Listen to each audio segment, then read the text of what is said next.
ఫలితంగా 12 గంటల పని విధానం అమల్లోకి వచ్చింది.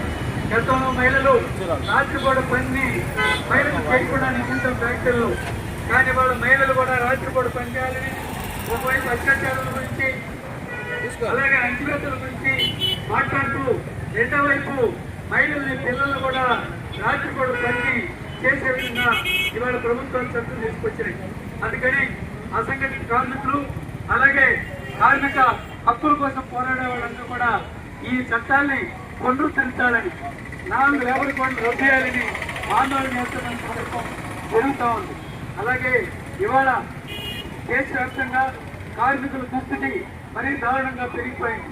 వలస కార్మికులు ఒక ప్రాంతం నుంచి మరొక ప్రాంతానికి పెద్ద ఎత్తున అక్కడ ఉపాధి లేక వలసలు వెళ్తున్న స్థితిని మనం గమనిస్తున్నాం. ఒరిస్సా నుంచి, బీహార్ నుంచి, ఉత్తరప్రదేశ్ నుంచి వలసలు పెద్ద ఎత్తున పెరుగుతున్నాయి.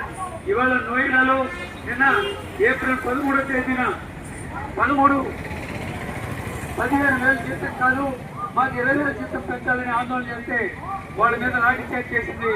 దానికి వ్యతిరేకంగా చుట్టుపక్కల మనేసారు అలాగే వాణిపట్టు ఈ ప్రాంతాల్లో ఉండే కార్మికులందరూ కూడా పెద్ద ఎత్తున వీధుల్లోకి వచ్చి ఆందోళన చేశారు. ప్రభుత్వమే పోలీసులే కారు తగలబెట్టి కార్మికుల మీద కేసులు పెట్టారు. అయినా వాటిని ధిక్కరించి కార్మిక వర్గం పెద్ద ఆందోళన చేసింది. ప్రభుత్వం దిగి వచ్చి 20,000 జీతం పెంచాలని యజమాని ఆదేశించింది. వాళ్ళ జీతాలు పెంచారు. కార్మికులు మెరుగైన వసతులు కల్పించాలని, వాళ్ళకి వసతి ఏర్పాటు చేయాలని, వైద్య సౌకర్యాలు పెంచాలని యోగి ప్రభుత్వం అప్పటికప్పుడే నిర్ణయం తీసుకోవాల్సిన స్థితి పెరిగింది. ఇవాళ నోయిడాలోనే కాదు దేశవ్యాప్తంగా ఆందోళనలు పెరుగుతున్నాయి. ఏదైతే సాఫ్ట్వేర్ పరిశ్రమతో అది ఇవాళ ఓటుబాటు జరిగి అనేక మందికి ఉపాధి లేకుండా జరుగుతున్న పరిస్థితి ఉంది. ఆర్టిఫిషియల్ ఇంటెలిజెన్స్ పేరుతోటి అనేక మంది ఉపాధి జరుగుతూ ఉంది.